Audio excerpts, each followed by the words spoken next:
Estamos de volta com o Seu Filosofando, hoje falando sobre mediunidade ou profetismo. Um pequeno estudo sobre mediunidade que nós vamos estender para mais um programa desta série.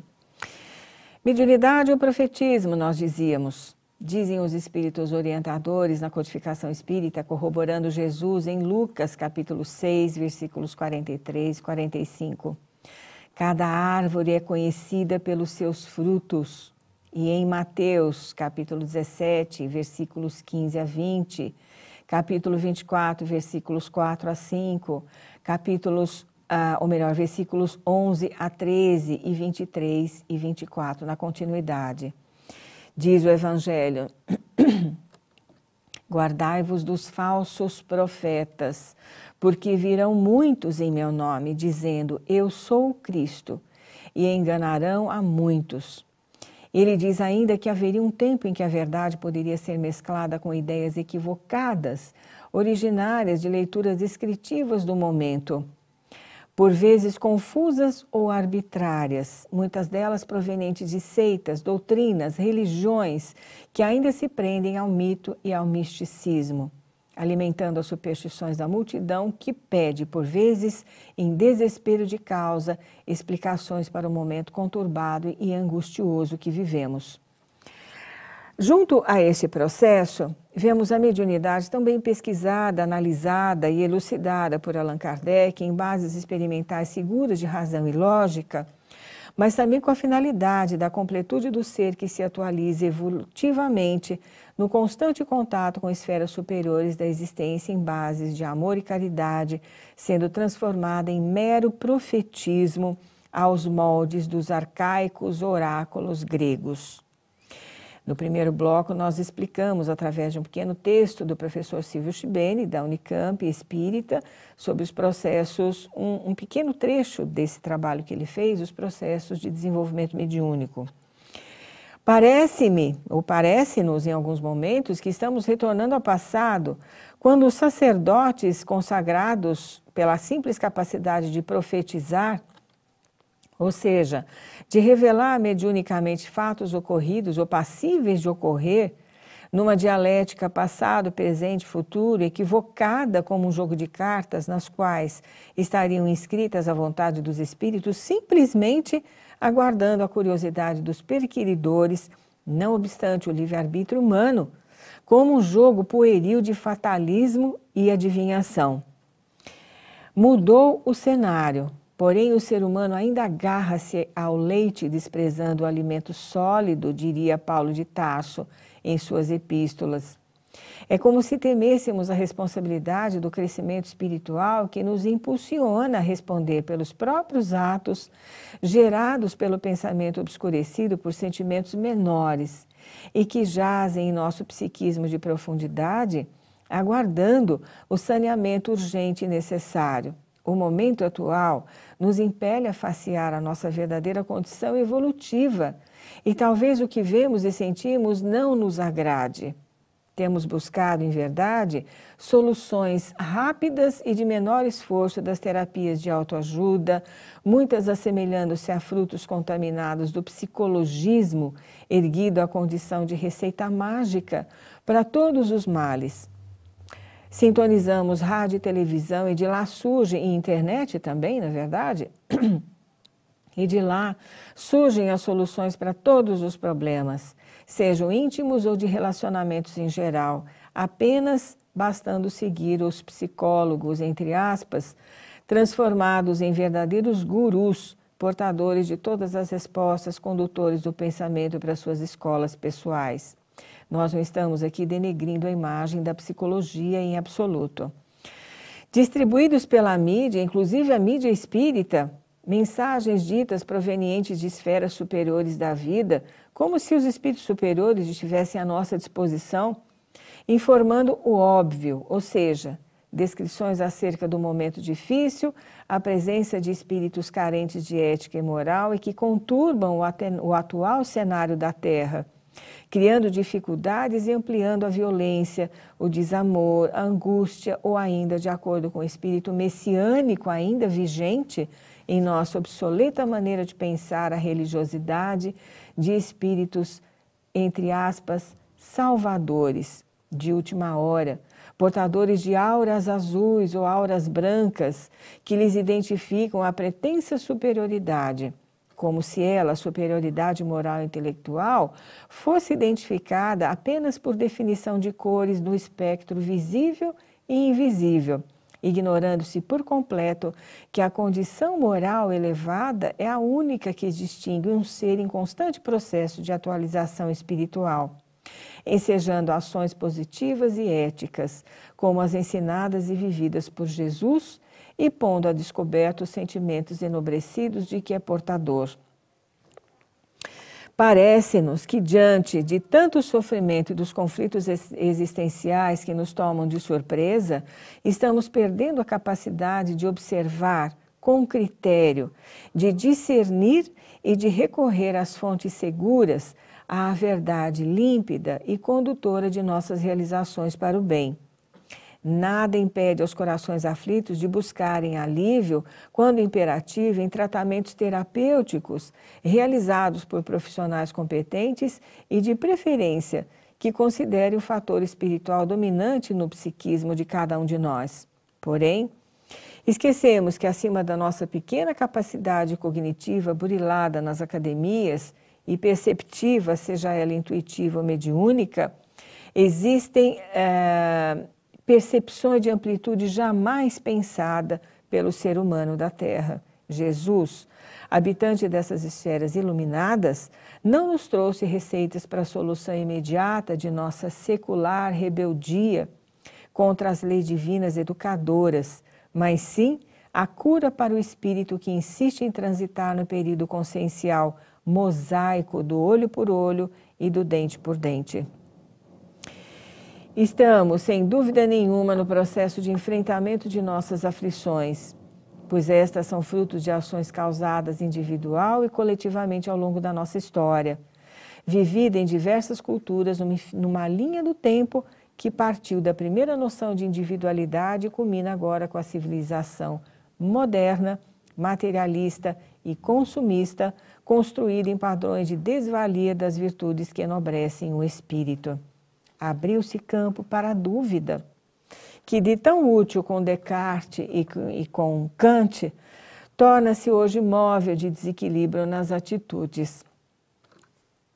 E chegamos até a questionar os grandes mensageiros do bem, que construíram a codificação espírita na Terra, atribuindo-lhes palavras não pronunciadas, ensinamentos não transmitidos ou mal interpretados, leituras nas entrelinhas que não realizaram, pois o intento das atitudes dos espíritos do bem é o amor. E o amor não usa máscaras, não se oculta.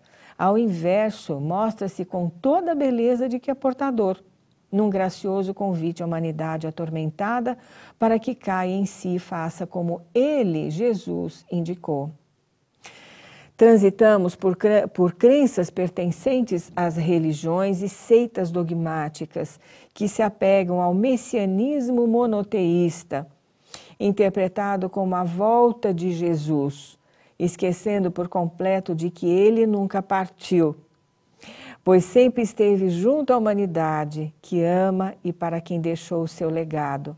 Leia-se e medite-se o evangelista João, através da Bíblia de Jerusalém, por exemplo, tradução de 1981, quando Jesus diz que enviaria o Paráclito, que ele nunca e jamais se afastaria de nós, e etc.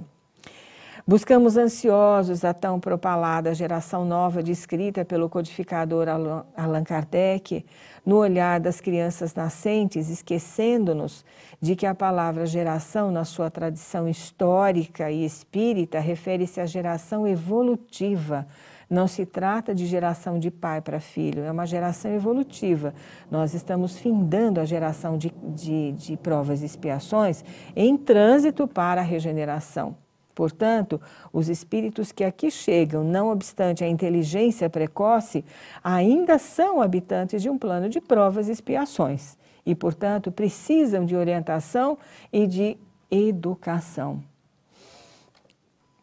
Isso demanda séculos de aprimoramento, de trabalho, de sofrimento estimulador, de aperfeiçoamento, seja nos planos dimensionais desprovidos da matéria, como a conhecemos, seja reencarnados a ensejar a mudança consciencial efetiva, que mudará gradativamente o padrão vibratório, a psicosfera, as energias circulantes neste plano da existência, propiciando espaços dimensionais específicos à futura reencarnação de espíritos que continuam a realizar o seu progresso intelecto-moral em núcleos familiares, onde somente a fraternidade seja um fator primacial da existência dos seus componentes, não, contudo, como santos milagreiros ou profetas oniscientes e onipotentes, mas como espíritos que podem adiantar-se aos demais pelo exercício do livre-arbítrio de forma séria e coerente com padrões estabelecidos por suas próprias consciências, trabalhadas em milênios de aprimoramento moral e intelectual, e que natural, gradativo e eficientemente influenciarão a sociedade em que vivem. Nós vamos agora para uma pequena pausa para meditarmos um pouquinho naquilo que Kardec tem a nos contribuir neste momento de leitura que ora iniciamos. Momento de leitura.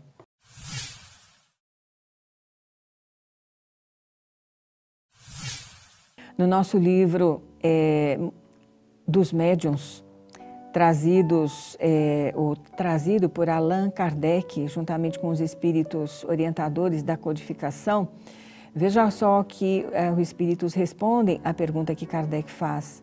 Os espíritos podem nos desvendar o futuro? Dizem eles, se o homem conhecesse o futuro, negligenciaria o presente. É esse um problema sobre o qual sempre insistia, ou insistis, melhor dizendo, para obter resposta precisa.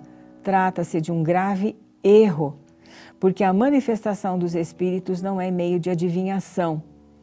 Se insistirdes numa resposta, ela vos será dada por um espírito leviano. Isso vem ao encontro de muitas profecias que alguns médiuns têm feito com relação ao Brasil, a situação do Brasil atual e do mundo como nós o conhecemos no presente momento. Pergunta de Kardec. Às vezes, entretanto, alguns acontecimentos futuros não são anunciados espontaneamente pelos espíritos de maneira verídica? Respondem os espíritos. Pode acontecer que o espírito preveja coisas que considera conveniente dar a conhecer ou que tenha por missão revelar-nos. Mas é nesses casos que mais devemos temer os espíritos mistificadores, que se divertem fazendo predições. É somente pelo conjunto das circunstâncias que podemos julgar o grau de confiança que elas merecem. De que espécie de predições, então, devemos mais desconfiar? Respondem os espíritos. De todas as que não forem de utilidade geral. As predições pessoais, principalmente, podem quase sempre ser consideradas falsas. O restante da comunicação nós deixamos à reflexão daqueles que estão nos assistindo. Este diálogo de Kardec com os espíritos está no Livro dos Médiuns, a partir da questão 289.